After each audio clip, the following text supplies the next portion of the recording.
How's it going, everybody? This is Maxwell McGee, and today I'm joined by Blair, Fraser from Ironclad Games, and together we're going to be taking a look at Sins of a Solar Empire Rebellion. I think I got it right that time, Blair. Yeah. So, Blair, the original Sins of a Solar Empire, before we get into a Rebellion, that game got a 9.0 from the site. Strategy fans are loving it. It's this big, huge, real-time space exploration strategy game. Set it up for us. Tell us a little more about it. We like to call it RT4X, which is a horrible acronym we came up with, but it's the idea that you're taking a real-time strategy game and combining it with the classic old 4X games like Civilization and Master of Orion. So it kind of encompasses the idea that you're moving ships around in real time and blowing stuff up, but you've also got this high-level strategy going on where you're conquering territory and moving slowly out to take over the galaxy. So the first major change that players are going to notice is that every faction has given up on diplomacy, and they're actually fighting amongst themselves now. So we see the TEC here, which is the classic human-type faction, that now has the Loyalists and the Rebels. Now the Loyalists are fed up with the war and dealing with the aliens and everything else, so they're going into isolationist mode. And the theme behind them is all about turtling. So we give them the functionality to add multiple star bases per gravity well. They get early access to the giant Novolith cannon, which nukes planets. So they can start firing from outside their wall to take on the enemies, and people have to come to them to deal with it. Okay. And the TEC rebels are all about the genocide, xenophobic, lynch mob type attitude. And so when they bomb planets, they get extra money. And the pirates join them, so you can actually control the pirates now, and there's a lot of humorous lines and different things we've thrown in there, and their ships are all about just destroying stuff and moving on and pillaging. So are all the factions then split into these two groups? Absolutely. Let's take a look at the next one. All right.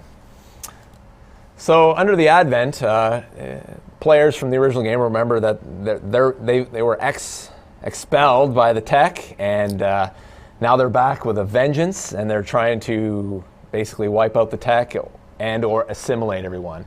Now the assimilation concept of that has really been beefed up with the Advent Loyalists, so they can do things like mind control enemy ships, and their culture spreads automatically from planets. You don't need the old temples that you used to need.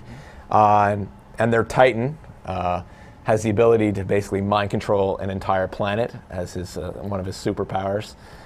So Titan, is that like a new class of ship then? Absolutely. Every faction has this giant behemoth of a ship with superpowers that you can start building in multiple stages over the course of the game.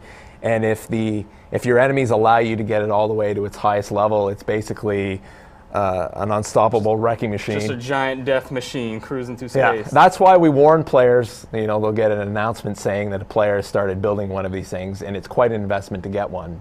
So it sort of sends up a red flag for everybody else, like, hey, wait a second, there's some Titan action going on over here. Yeah, it's kind of your Super Star Destroyer Death Star combo. Okay. And fully powered, it can take on an entire fleet. Well, let's jump over to the Advent Rebels here. Tell us more about them. The Rebels believe that the Unity, which is kind of the pseudo-religion of the Advent, has been corrupted.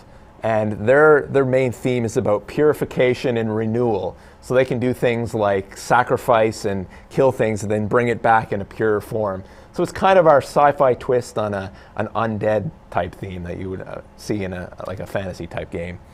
Yeah, and then I screwed up. No, that's fine. But that's a good cut point. Yes. So let's jump over to the third and final set. Yeah. So I'd like to go to the Visari Rebel first. And everyone knows and is always bugging us about the answer to this, but the Visari story is kind of a mystery. They've been running away from something for a long time, and they kind of got caught up in this war with the Advent and the tech, and they're just trying to get resources to move on away from this threat. Mm-hmm. However, the Visari Rebels now believe that they can't outrun the threat, and so they're trying to get everyone else to cooperate to make a stand. Exactly. Right. So they get cooperative type research subjects that merge technologies, and other factions can use their phase jump arrays, and their star bases can now phase jump to help out the defense of enemy planets. So they're sort of like a hybrid faction that's sort of borrowing. Yeah, they borrow tactics. the advantages that the other factions bring, Okay. and they incorporate it into their own. And my personal favorite now are the Visari loyalists. They believe that they have to keep moving, and they've spent too much time basically entrenched in this ongoing warfare. So they're basically, we're picking up and leaving. We don't need planets anymore. We're taking our toys and we're going home. We're getting the heck out of Dodge. So their Titan can basically summon new ships. So that's how they can get new ships to join their fleet, because they can now abandon planets. They do not need them. They basically suck them dry and leave a dead asteroid. And this changes the topology of the strategy map quite a bit. So you may ask, well, if they're going to do that, how do they continue to survive? Because they can't do research anymore, they can't acquire credits and resources and stuff. Well, basically, you can do research subjects that allow their capital ships to now generate money and to provide supply. And when they suck the planets, they get a big influx of resources. So there's this really interesting transition point when they decide to leave planets and go completely mobile. And another really interesting side effect of that is that we have a new victory condition called the capital planet victory condition, where if you wipe out the enemy's capital planet, they're dead. However, with the Visari loyalists, you probably don't even have a capital. They don't have a capital planet. Their Titan is now the capital planet. It's basically a moving capital planet. So I haven't gone into all the different details about this, but the net effect is a really unique and game-changing effect on the overall gameplay. Awesome. All right, Blair, well, now that our introductions are complete, let's jump into some gameplay here and maybe talk a little strategy. All right. Well, I've created this save game that I've been playing to, show some of the new strategies, and I picked the Tech Rebel faction just as an example, but every faction has their new toys to play with and new ways of doing things. And the first thing you'll notice is this massive scaffolding structure here, and this is what is used by the Tech to build their behemoths, their Titans. Okay. And you can imagine the size of the object that must be in that, because here's one of the small little missile frigates, and then the previous largest building, this Argonov's star base, and then the shadows of this thing is not casting over everything, and it's a big sucker. The potential is there, is what you're saying. Yeah. However, I've actually got one of these over here, and it's about to go on a top secret mission. Here it is. Goodness. She is a beaut. Now this is the old capital ship, and you can see the scale is quite a bit different. And if you throw it up against this frigate, just completely dwarfed. Exactly. And going along with this as well are all new graphical upgrades. Like, in order to support this next level of scale, we wanted to put in the self-shadowing to show the depth, and we added new anisotropic texturing so that when you look down the bow of these things, it doesn't get all blurry. Like, one of the main images we had for this game from the very start was the battle between the Empire and the Rebels at the end of the Return of the Jedi. You got the Super Star Destroyer coming down like that, and you could look and see all the details, and then all the little fighters dogfighting in between that, and so we had to up the ante on the graphic stuff to make that look good, and we also had to change the design to make it to fit in and all that sort of stuff, and this is the net result. So with these massive Titan warships, is that a technology that's available? Like, can you start working towards that from the very beginning of the game, or is that something you have to tech up to, and it's sort of like a late game powerhouse? It's kind of a mix. Like, you can research it right off the bat, but it's actually research in multiple stages. So you can start building it over a long period of time, because it's a massive, engineering task, and you got to pour a ton of resources into it. And it sends off a message, though, to the rest of the players. It's kind of like it sends off that red flag that we talked about. Yeah, exactly. And they got to know that you're building this super beast, because it's no fun in a strategy game. Somebody just comes out of nowhere with something that wrecks everything, right? So it's kind of one of those, what path am I going to take? There's a lot of different paths in Sins. Am I going to go for the rush, colonize a bunch of planets, or am I going to try and tech up? And now one of them is, am I going to try and get my Titan up and get it leveled up so that it can kick some butt? So you mentioned the new Capital Planet victory condition. Are there any other types of new game modes or win conditions? Oh yeah, for sure. We've actually created a bunch of new victory conditions to satisfy different types of players. So we have the Capital Planet, which really supports the multiplayer crew a lot because it's a focal point, then go right at it, and it's not all about conquering every single planet, which a lot of people find. Maybe speeds it up just exactly. a little bit. Now, kind of going along the same lines is you can have something called a flagship, and it's basically if you can knock out the other person's flagship, they're out of the game. So besides the capital planet victory condition and the flagship victory condition, we also have the new occupation victory. Now what this is a hidden artifact world that's guarded by these powerful defenses. As you can see here, we've got a number of them. This crazy starship here and this massive star base. All right. And I'm actually going for that particular one right now. Where's the target? So I'm going to send my fleet over here. Is this artifact world, is that a known quantity from the start of the campaign, or do you have to go out and actually find it? You have to go out and find it. Okay. Now the interesting thing is you can mix and match all the different victory conditions. So if you're losing out on one, you can try and go for another. So I'm going for this. Okay, you don't have to just commit to one. Exactly. So then are all 5 victory conditions, are they always active, or can you disable those when you're creating your game? It's completely customizable. Okay. If any one of them doesn't meet your gaming group's needs, then just disable it or configure it however you want it. We've added a lot of new different ability mechanics that I'm sure modders will have a lot of fun with, but they allow us to do some new stuff with our Titans and our capital ships. So in this particular case, he's got 3 abilities that are all amplified by this one.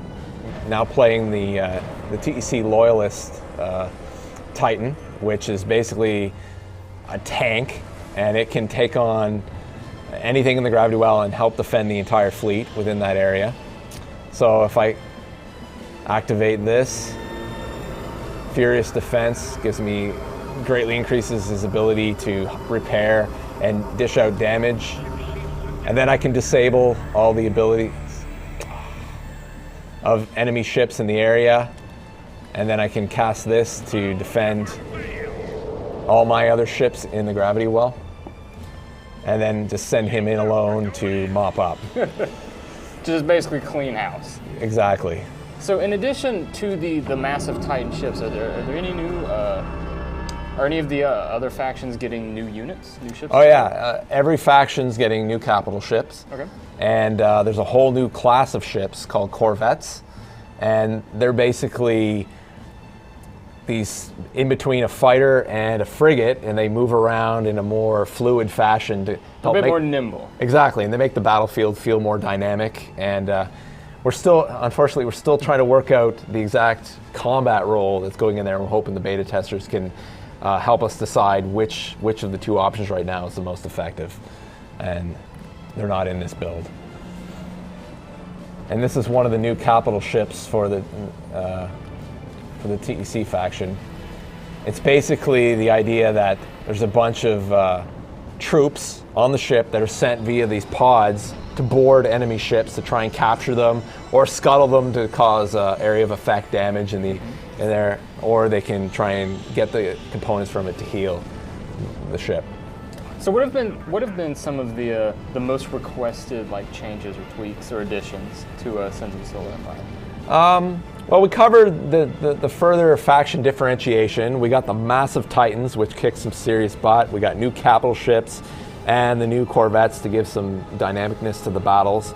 Some of the other requests are to get a more seamless online environment.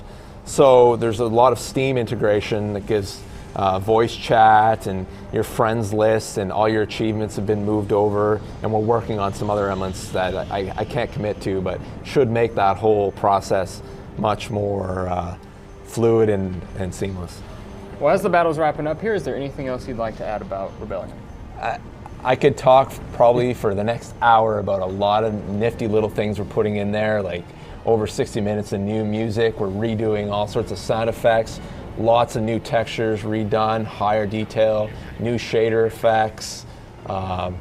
tons of little tweaks that would never make it into a bullet point list, but I'm sure all our hardcore fans will really appreciate the extra detail we've gone into. And probably the most important thing is everybody's been asking, what's chasing the Vasari? It's my personal mission to encode some top secret stuff into the code that's going to give you some really good hints about what's going on.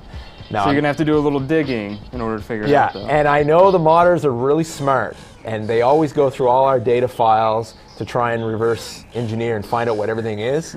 So I'm not putting it in there. I'm actually encrypting it into the code so that they don't just find it right away and reveal it to everyone else.